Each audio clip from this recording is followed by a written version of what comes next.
Faith rose like stone. It stood in citadels and cloisters, in mosaics that caught the dawn, in whispered prayers carried through corridors beneath the earth. In the twilight of an empire that refused to die, soldier saints became its sentinels. They bore shields, not only of iron, but of conviction.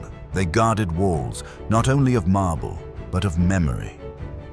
From the storm of persecution to the thunder of siege engines, their stories stretch across centuries, half history, half legend, wholly alive in the minds of those who survived. They are remembered in icons, in chants, in the very stones of the cities they defended.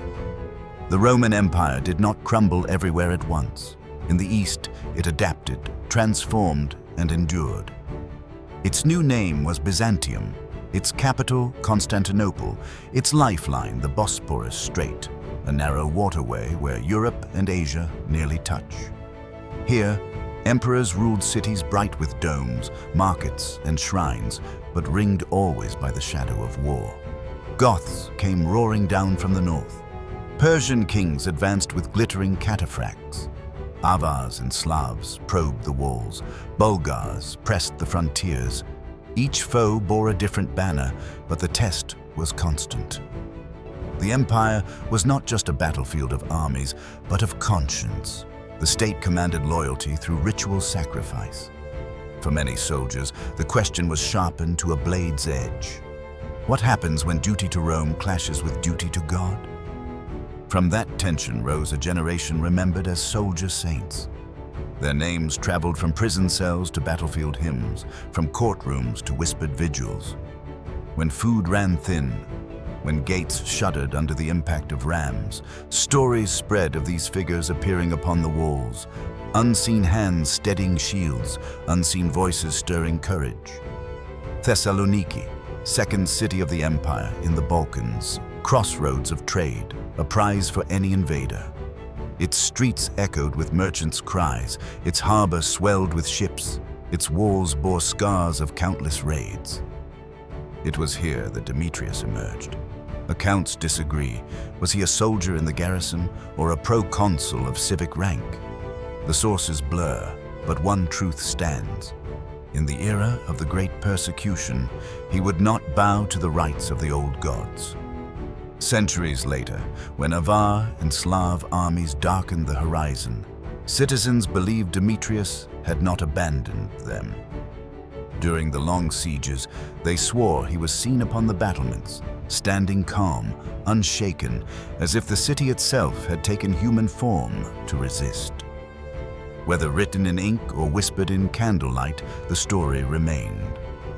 Demetrius was Thessaloniki's protector. His memory bound the city through generations, a sword lifted in silence against the storms that came again and again. Theodore Tiro, his very name meant the recruit. New to the ranks, new to the barracks rhythm, but already tempered by a faith stronger than iron. When his commanders ordered the traditional rites, he refused. Some traditions say he struck boldly, setting fire to a pagan temple. Others tell only that he rejected the ritual meal consecrated to idols. Whichever account one believes, the garrison made its decision quickly. But what might have been a forgotten act of defiance became something far larger. Word moved faster than walls. Villagers whispered it to one another. Travelers carried it down the roads. In marketplaces and homes, the recruit's refusal became a parable of courage. Simple, clear, unshakable. In time, his name was invoked as a rallying cry that even the youngest, even the least experienced, could ignite a flame that no empire could put out. If the recruit's defiance was raw and untested, the general's was deliberate. Theodore Stratilites, the general, commanded legions and bore the weight of expectation. When summoned to affirm loyalty by honoring the gods, he staged a drama of his own. He shattered the idols before him, melted the precious figures, and gave the wealth to the poor. A single gesture overturned an entire stage. Where the empire expected spectacle of devotion, he offered spectacle of rebellion. Punishment followed. His honors were stripped away, his name blackened at court. Yet among the people, his act rang louder than condemnation. Here was a man who could command armies, yet chose to give away gold to the destitute. His legacy outlasted the throne that condemned him. They called him Mercurius, Abu Saifine, the man of two swords. Courage carried him swiftly through the ranks of Rome, but tradition tells of a vision, an angel placing a second blade in his hands, one sword for empire, one sword for heaven. Mercurius was remembered not only as a warrior of the battlefield, but as a man who bore a divided loyalty. When ordered to offer sacrifice, he refused. Stripped of his position, erased from the rolls of service, he walked away from earthly honor into a greater memory. In later ages, storytellers claimed it was Mercurius's unseen hand that struck down Emperor Julian the Apostate. History draws a line between them. Faith connects the two.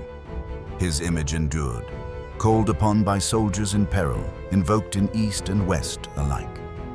Our final figure comes not from Byzantium, but from the far northern rim of Christendom. Olaf II Haraldsson, Saint Olaf. Once a Viking raider, later a king, he hammered a fractured Norway into one realm, binding it with both crown and cross. Exiled, he returned with determination to reclaim his throne. In the valley of Stiklestad, he met his final trial in the clash of shields. Though he fell, his story did not end on the field. Whispers of miracles soon surrounded his grave. Pilgrims flocked to Nidaros, and the site grew into a shrine. In Olaf's memory, Norway began to see itself not as a land of warring clans, but as a Christian kingdom. A Viking's fury was transfigured into a legacy of unity. Were not told in empty halls. They were born in a world of constant pressure, armies gathering on frontiers, fleets threatening coasts, food stores dwindling under siege. When walls cracked and famine loomed, citizens told stories of saints walking unseen upon the ramparts. Perhaps it was hope, perhaps memory, perhaps both. But through such tales, courage survived the night. And when the laws changed, when the empire shifted from persecutor to protector, the soldiers' saints did not vanish into dust. They became patrons of new realities. Demetrius tied to Thessaloniki, the two Theodores called upon by soldiers, Mercurius by warriors in danger, Olaf by an emerging northern kingdom. Empires rise and empires fall. Walls crack, banners burn, kings come and go, but stories endure. They travel in the voices of pilgrims, in the chants of monks, in the mosaics of churches where light still plays upon gold. Across centuries, 5 names echoed: Demetrius of Thessaloniki, Theodore the recruit, Theodore the general, Mercurius of Cappadocia, Olaf of Norway. Their lives belong to their time. Their memories belong to every time after. The empire's fate was written not only in campaigns and councils, but in the choices of soldiers who stood when standing was hardest. Their shields did not fall, and because of that, their stories still stand. The chronicles of empires are written in stone and steel, in battles fought and cities defended.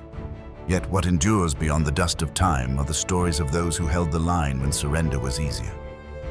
Demetrius guarding Thessaloniki, the Theodores refusing to bow, Mercurius standing with 2 swords, and Olaf reshaping a kingdom by faith.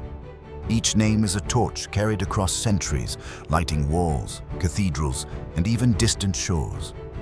Their defiance was not just against enemies at the gate, but against the doubt and despair that creep in when hope runs thin. And so their memory becomes more than history. It becomes a shield passed forward from one generation to the next, from one voice to another. If these voices have stirred you, then join us in carrying the shield further. Like, subscribe, and return as we continue this journey, because the story does not end here. The ramparts are long, the chapters many, and in the battles of faith and history, your place is here, with us, on the line. Next, Episode 3, Crowns and Crosses. Kings of Christendom. Please subscribe and look for more documentaries at swords and shadows.